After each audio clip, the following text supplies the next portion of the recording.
Gentleman from California, Mr. Khanna. Thank you, Mr. Chair. General Kurilla, I appreciated our conversation yesterday. I was hoping you could share with the committee some of the insights you shared with me about why the Strait of Hormuz is critical to our relationship with China, and why, if America wants to make sure that we're leading in the 21st century, your work and your troops' work is critical even vis-a-vis China. So thank you, Congressman. So what we talked about yesterday was the fact that China gets over 50% of its oil and over 1/3 of its natural gas from the CENTCOM region. 98% plus goes through by ship. It'll come through the Straits of Hormuz. That makes them vulnerable. 72% of all Chinese oil is imported. They domestically produce about 28%. So that can make them vulnerable. God forbid there's ever a conflict with China, but we could end up holding a lot of their economy at risk in the CENTCOM region.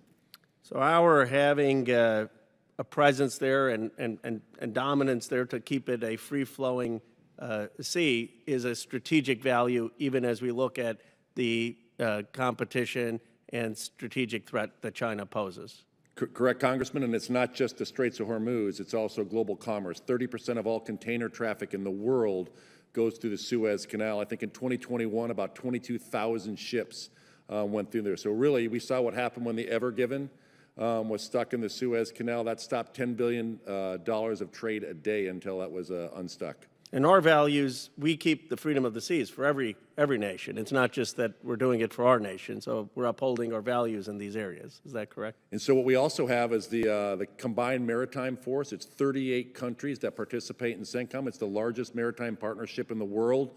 They do everything from maritime security to anti-piracy and to counter smuggling. And that's how we keep the international rules-based order in the maritime domain.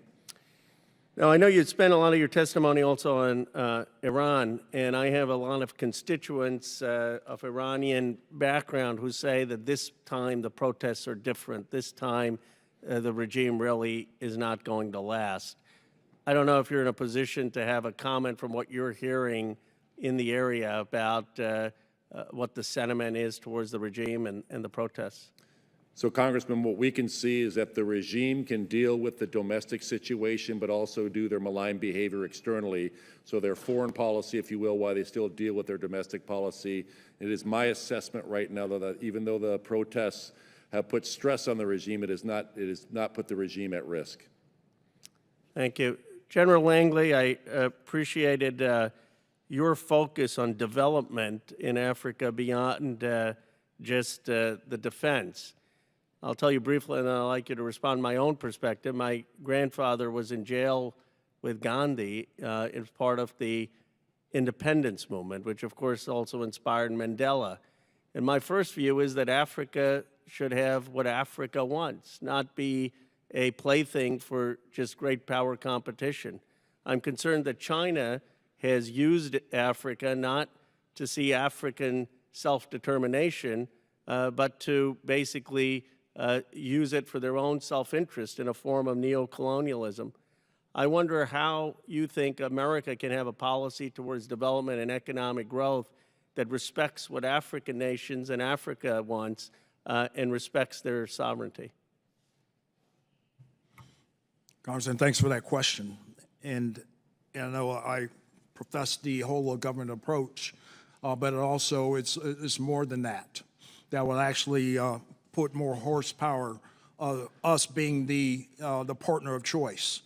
So outside of the 3D construct, and I thank this Congress again for legislation of the past to get things off the ground for private investment, and also various departments investing in Prosper Africa, Digital Africa, but I think we need more. I really do think we need more, because not just me saying that, this is some of the things that are communicated to me as I make my travels across the continent, engaging with these countries. The Global Fragility Act, formerly known as, but the strategy, what that professes is prevent conflict and promote stability.